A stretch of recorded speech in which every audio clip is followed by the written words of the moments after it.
Namaste, my name is Rui Zimmer, I'm International Meditation Master. Today I want to speak about Tolstoy's surprising solution to the meaning of life. And to this time, his solution for meaning of life is very present, I think. So he was the first guy, and my answer is something different than you think. No? What if the beliefs you've held close, the very things that gave you purpose, suddenly seemed like strangers?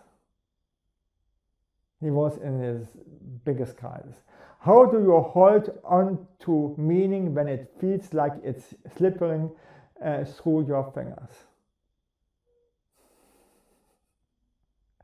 These were the questions that weighted down the wealthy and famous writer Tolstoy. Even though he had a loving family and children, so he had everything. Nothing was missing to enjoy his life. Yet he was consumed by an inner emptiness. Sounds very familiar. Yet he was consumed by an inner emptiness. In his 50s, he faced an existential crisis. What is my life's purpose? What is all for this for? Why am I here? Why should I continue living if everything I love and cherish will ultimately fade away? Until today, this is the question for so many people. Tolstoy's own meaning of life, his fame and success felt like an illusion to him.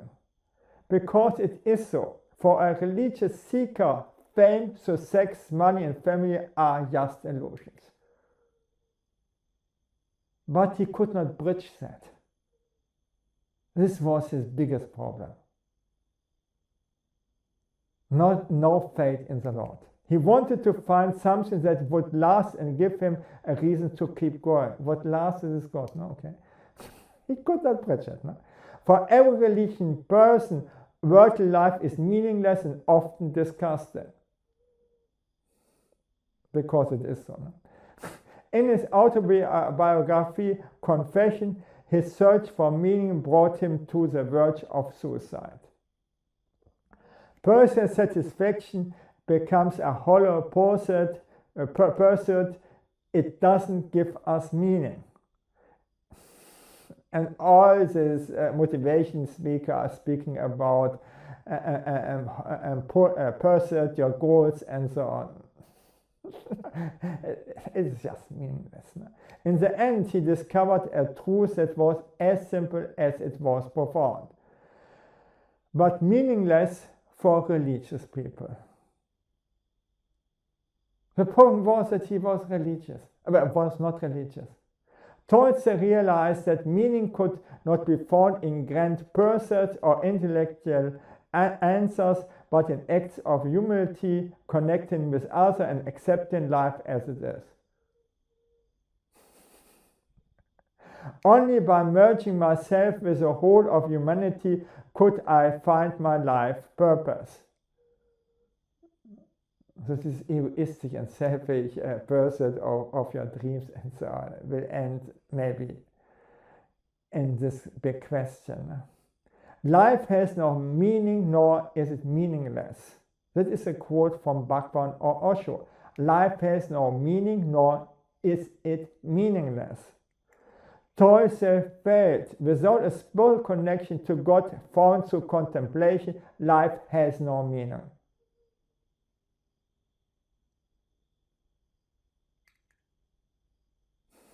You have to look beyond your physical body, emotions and thoughts. It sounds all crazy, no? All mad. So we will look what William Einstein has said in his last words. Should he have a great insight? He said, I can't die, I'm energy. Boom. I can't die, I'm energy.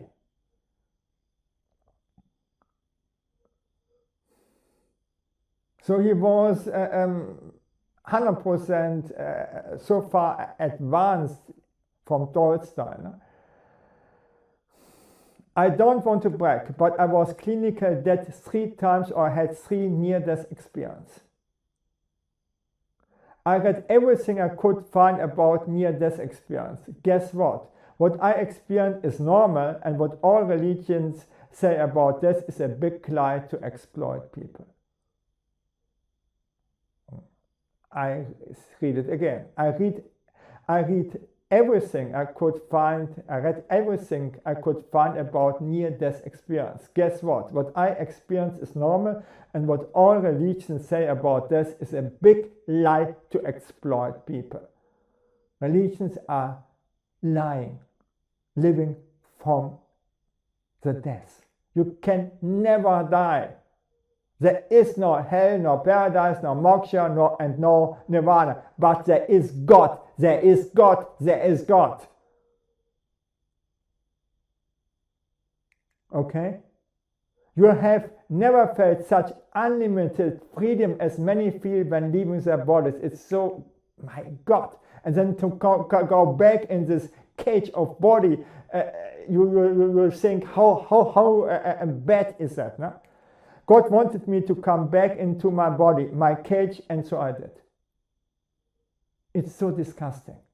You have first this total freedom, and then you go back in this body, limited on worldly things, tortured in the world. If you surrender your life to God, your life will make sense to you. Again, if you surrender your life to God, your life will make sense to you. Instead of running like a hungry dog after worldly pleasures. Quote Attar, the greatest Sufi. Instead of running like a hungry dog after worldly pleasures. This means also for the goats and for other things. When my child died, my life fell apart. My only focus in life became my spiritual journey, and God came to me. God became my purpose. I spent over 10 years in meditation retreats because life doesn't make sense without surrendering to God.